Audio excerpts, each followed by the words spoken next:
Ok, a continuación tenemos a la doctora Jenny Cárdenas, quien es intensivista, jefe de la unidad de cuidados intensivos de la Fundación Santa Fe, actualmente la presidenta regional de la AMSI y es representante internacional de la AMSI además y tiene una maestría en educación de la Universidad de los Andes. La doctora Jenny nos deleitará con la conferencia Ventilación mecánica, protegiendo el pulmón y el diafragma con estrategias innovadoras. Bienvenida, mi doctora.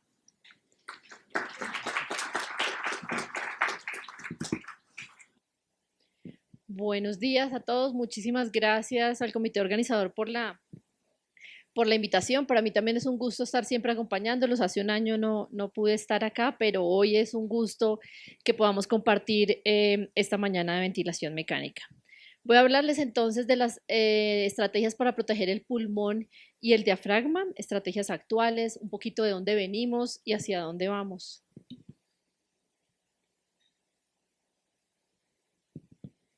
Si bien de la anterior conferencia nos quedó mucho aprendizaje, acá vamos a ver cómo podemos utilizar un poco lo que tenemos y que viene, por supuesto.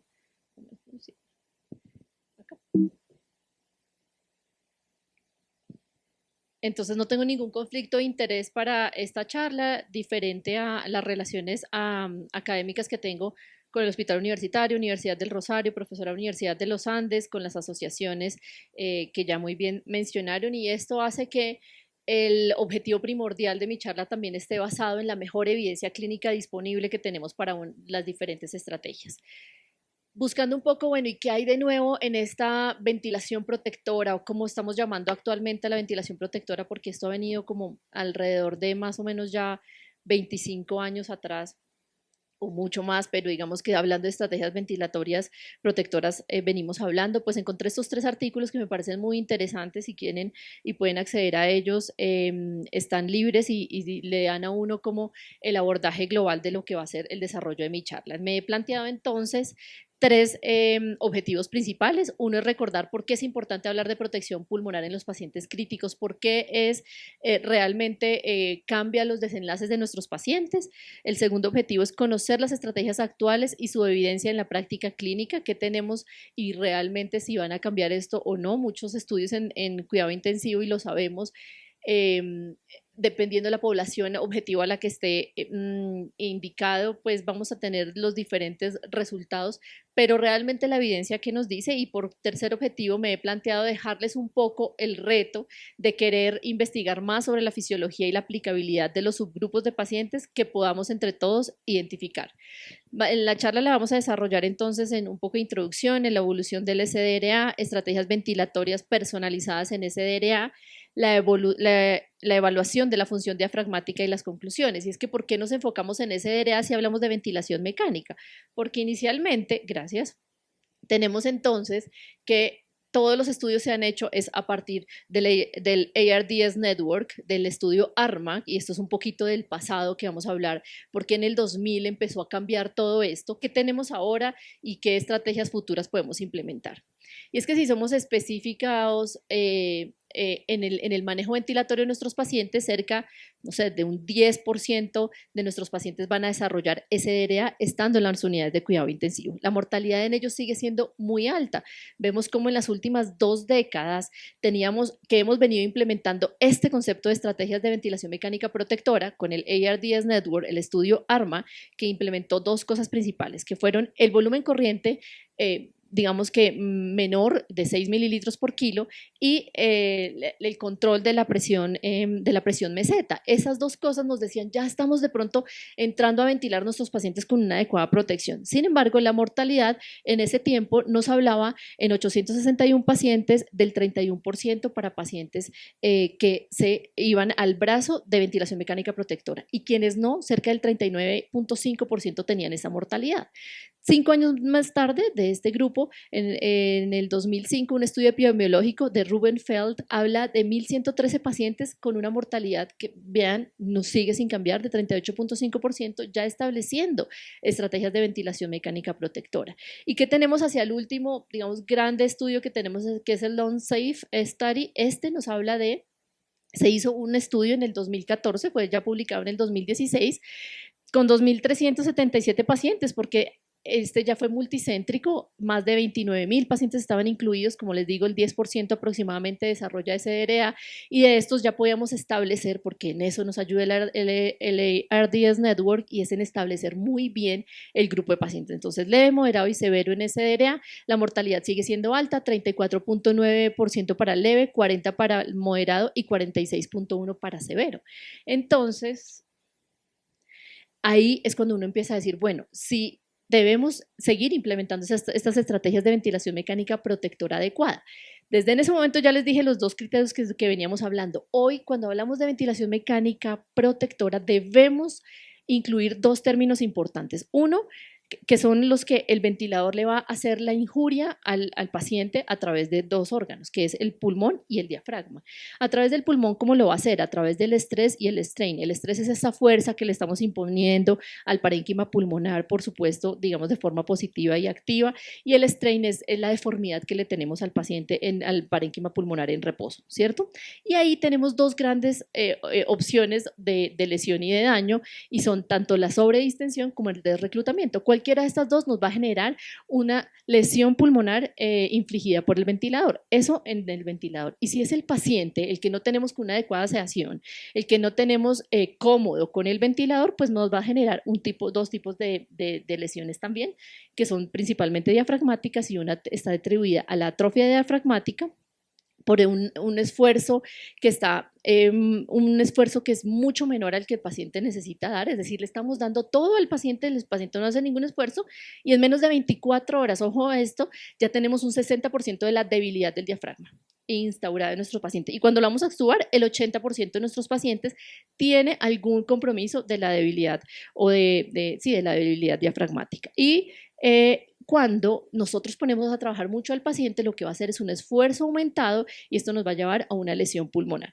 Entonces, nuestro objetivo sigue siendo el mismo: optimizar el esfuerzo respiratorio del paciente para evitar la lesión diafragmática y pulmonar mientras se mantiene la homeostasis respiratoria. Y como hoy en día todos nuestros objetivos deben ir un poquito más allá de simplemente el soporte respiratorio, debemos reducir los tiempos de ventilación mecánica, mejorar la sobrevida, asegurar la recuperación del paciente y prevenir la discapacidad a largo plazo. Importante esto que ya estamos viendo cada vez en el síndrome post-UCI, si bien sacamos un paciente vivo, le estamos generando tanto daño en su recuperación o cuando vuelve a sus actividades diarias.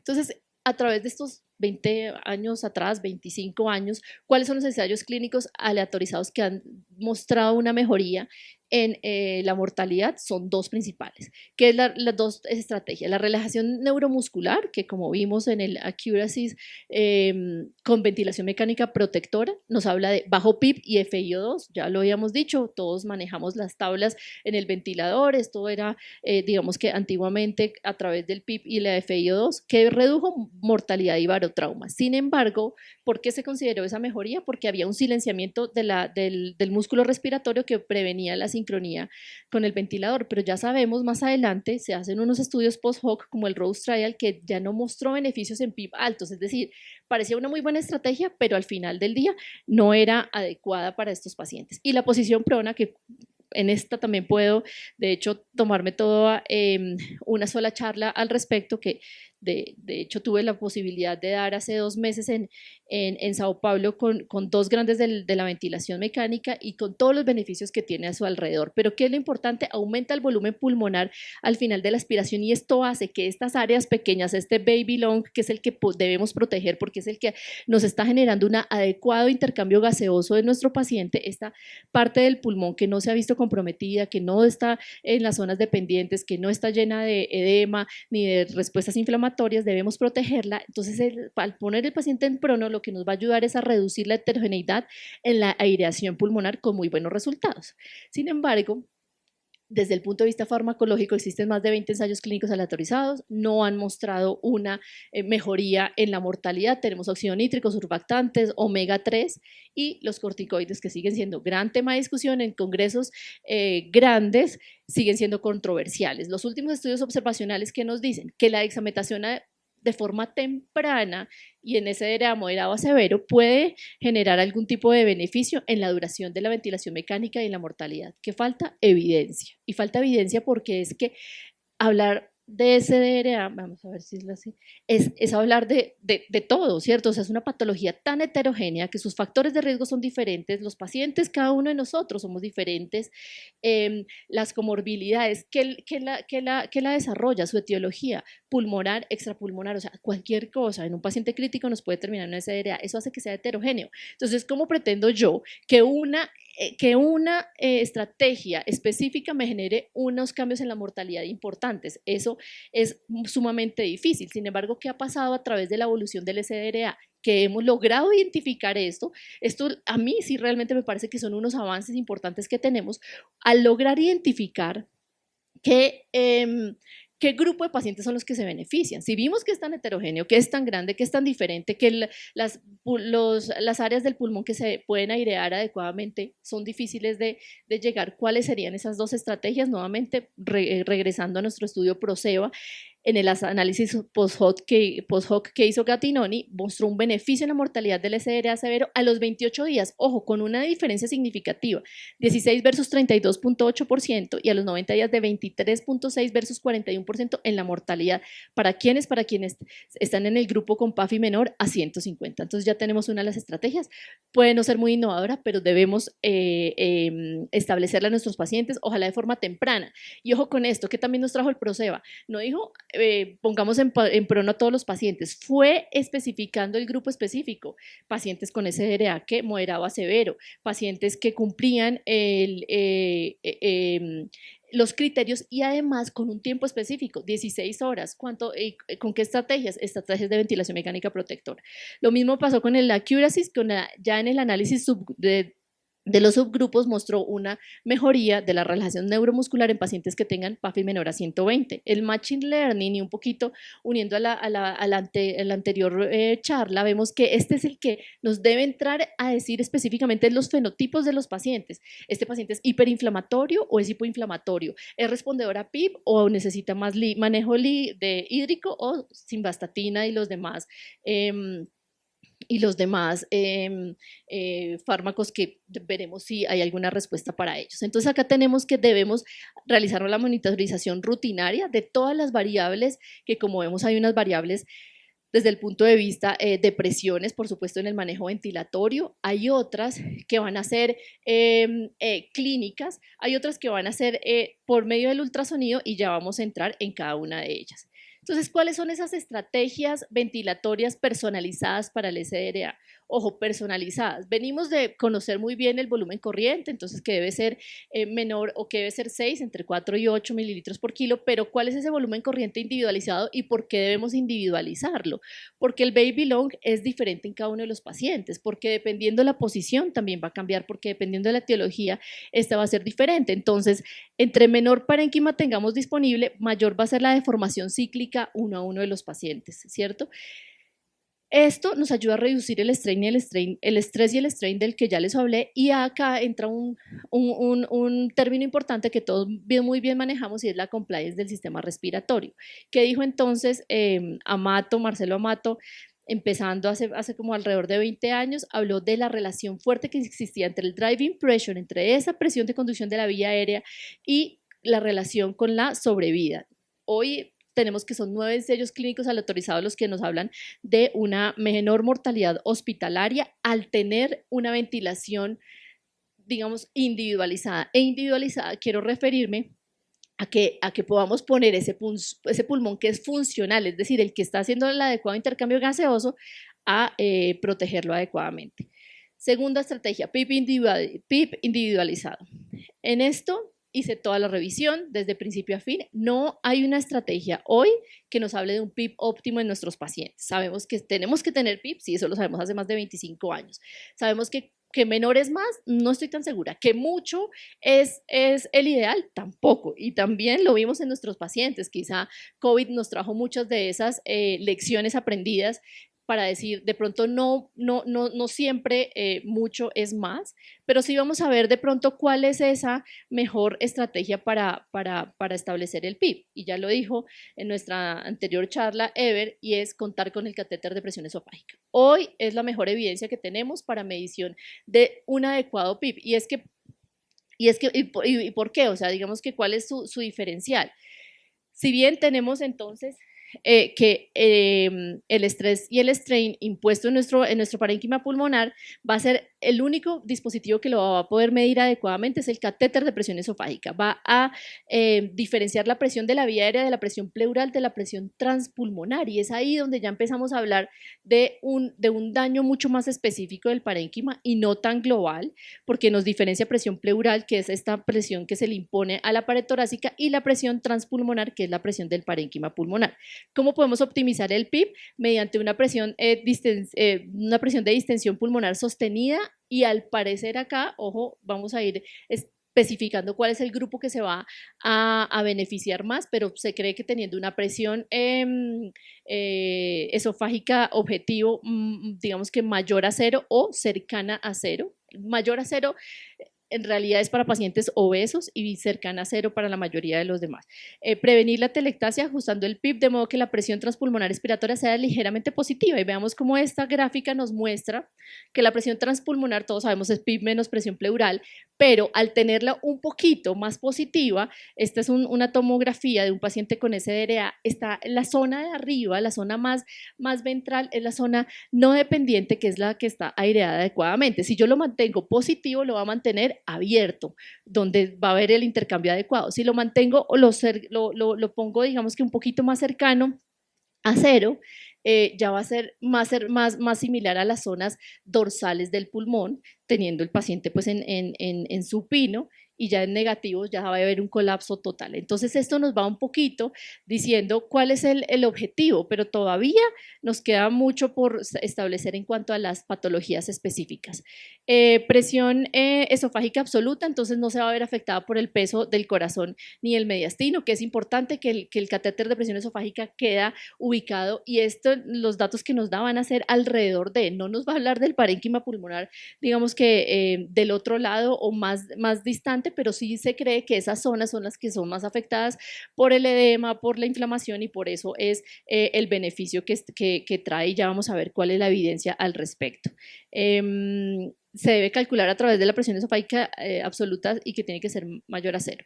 En la reunión que les cuento, tuve también la posibilidad de estar con el doctor Daniel Talmor, y él hizo 2 revisiones importantes. Una, que es verificar esta presión esofágica en los pacientes, 61 pacientes, para prevenir el colapso alveolar mayor a 0. Su hipótesis era que mayor a 0, hizo los 2 grupos, y en el otro grupo la tabla de PIB y de FiO2. Mejoró la oxigenación y la distensibilidad en pacientes que tenían el catéter de presión esofágica. Sin embargo, en un análisis posterior, en el EPIVENT 2, con 220 pacientes, no mostró mejoría en la mortalidad y no hay aumento de días libres del ventilador. Entonces, en el reanálisis post-hoc, y es esto lo que nos tenemos que llevar para la casa, es que es importante específicamente para mayores, o sea, poner esta presión mayor a 0 en pacientes obesos. Reclutabilidad. En reclutabilidad tenemos diferentes estrategias. Gattinoni lo hizo a través de la tomografía computarizada, tratando de ver inicialmente por allá en el 2006 o antes cómo podía mejorar o calcular el PIB adecuado. Sin embargo, se dio cuenta que el SRA es demasiado heterogéneo, y es por esa razón que ningún ensayo clínico ha mostrado hoy mejoría en los resultados con la reclutabilidad adecuada de un PIB. ¿Por qué? Porque el reto sigue siendo el mismo. Tener el subgrupo de pacientes que probablemente va a responder a PIB. No todos lo van a hacer de la misma forma. Y otra estrategia de reclutabilidad importante es la relación reclutamiento-inflación, que debe ser, que se toma con el volumen corriente del paciente expiratorio en PIB de 15 y de 10, y estas diferencias nos ayudan a ver cuál es ese porcentaje de volumen que fue adecuadamente reclutado en el pulmón. Tenemos que, si es mayor de 0,5 a 0,7, tiene una buena capacidad de reclutamiento. Entonces ahí ya nos dice, y en esto hicieron unos estudios los japoneses, quiénes son los que van a ser respondedores o no a reclutamiento. Si este índice les daba de 0,68 en pacientes de COVID, lo llevaban al grupo de respondedores a reclutabilidad a través de PIB, y si no, lo dejaban en estrategias estandarizadas con una mejoría parcial en la mortalidad por ser COVID. No les traje ese estudio acá. Tomografía por impedancia eléctrica. En esto está avanzando mucho Marcelo Amato, cada vez trae mejores resultados. Simplemente quiero decirles que para hacer una estrategia para proteger el pulmón y el corazón, el pulmón y el diafragma principalmente, entonces tenemos 32 electrodos que se van a ubicar acá alrededor del cuarto espacio intercostal a nivel de toda la circunferencia del tórax. Está disponible en la cabecera del paciente, es un poco costoso, por supuesto, pero ¿qué es lo que nos muestra y que pronto puede ser novedoso? La fracción de ventilación dorsal, la fracción de ventilación dorsal. ¿Por qué? Porque esa es la que nosotros queremos eventualmente abrir y empezar a ventilar adecuadamente. Entonces, esta fracción de ventilación dorsal, que acá, ojo con esto, que acá es en aumento de forma hacia abajo, se hace 75. La tomografía por impedancia eléctrica nos lo dice de una vez que está en el 50%. Tenemos, pensando en esta gráfica, que si está mayor al 50%, hay una sobredistensión del pulmón, y si está en menor del 50%, ya hay un poco de colapso, depende de donde las zonas y las áreas que estemos mirando. Sin embargo, que esta ventilación de la fracción dorsal es la que debemos tener en 50%, es adecuada para obtener un PIB. Entonces, en esa gráfica nos da alrededor de 12, y de esta manera sería otra forma de reclutar el pulmón y de hacerlo de manera protectora. Entonces, ¿qué tenemos hasta ahora? Que debemos salirnos de esta medicina estandarizada del PIB, de la tabla, y de decir que para todo el mundo lo vamos a poner en 6 por kilo, y vamos a pasar a esta medicina personalizada, donde vamos a individualizar el volumen tidal, vamos a individualizar el PIB. ¿Cómo lo vamos a hacer? Ya lo dijimos, las 3 estrategias principales y que tienen mejor evidencia a la fecha, y el trabajo viene siendo en conocer los fenotipos los fenotipos eso tiene un término, pero al final es los grupos que van a responder a ciertas cosas. Lo que yo puedo homogeneizar más, lo que puedo volver sinónimo para establecer adecuadamente las estrategias. Entonces, ahora un poquito entrando en la evaluación de la función diafragmática, debemos centrarnos en esta, y es esa debilidad que le estamos generando al diafragma. Ya les di unos valores que a mí me dejaron sorprendida, que en menos de 24 horas el 60% ya tenga una debilidad diafragmática. Nos tiene que hacer pensar que hoy, cuando hablemos de ventilación mecánica protectora, y esto va cambiando cada día, no es como hace unos años que yo preguntaba, bueno, en la revista, ¿cuáles son las 5 variables de ventilación mecánica protectora? De 5, 6 o 7 variables. Hoy tenemos que incluir sí o sí el diafragma como una variable para ventilar protectoramente a nuestros pacientes, porque ya lo dijimos, si tenemos un sobreesfuerzo, o si le liberamos mucha carga a ese músculo diafragmático, le vamos a generar algún tipo de problemas. Estas son principalmente las 4 lesiones que encontramos: sobreasistencia, falta de asistencia, miotrauma excéntrico o acortamiento prolongado. ¿Cómo lo vamos a poder evaluar?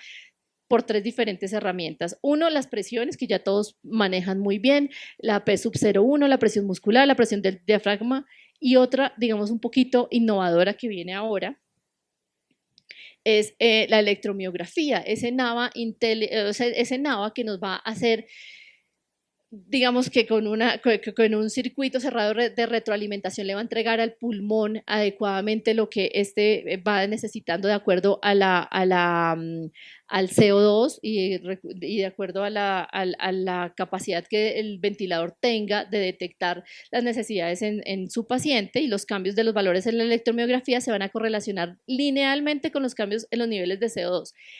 Y ya en resumen les cuento un poquito de qué se trata, y desde el punto de vista del ultrasonido a la cabecera del paciente, una estrategia que ya tenemos en la mayoría de las unidades de cuidado intensivo, que podemos usar fácilmente, que si bien tiene mucho que discutirse por las diferencias interobservador, pero que debemos hacer adecuadamente. En el caso del diafragma, podemos evaluar la fracción de engrosamiento del diafragma. Entonces, si tenemos una fracción de engrosamiento mayor a 40 aproximadamente al final de la inspiración y de la expiración, que el cambio sea mayor a 40%, en este caso que les traía, mayor al 150%, pues ya nos hace una inasistencia del ventilador. Y si por el contrario hay una sobreasistencia porque el engrosamiento no cambia y hay un 4% o menor al 20% de este engrosamiento del cambio entre inspiración y expiración, pues vamos a ver que también estamos generando una lesión. ¿Cuál es el objetivo? Un soporte adecuado con la fracción de engrosamiento de entre 20 y 40% normalmente.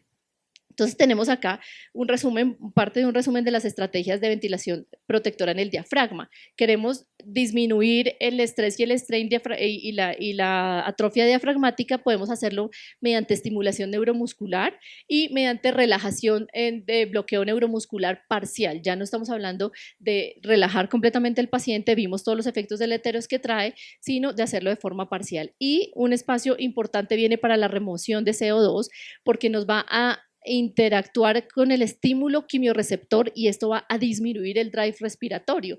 Fíjense que yo le tenía un poquito de celo a la remoción de CO2 porque dije simplemente me va a mejorar un número, pero realmente estamos impactando o estamos trabajando o manejando la patología de base.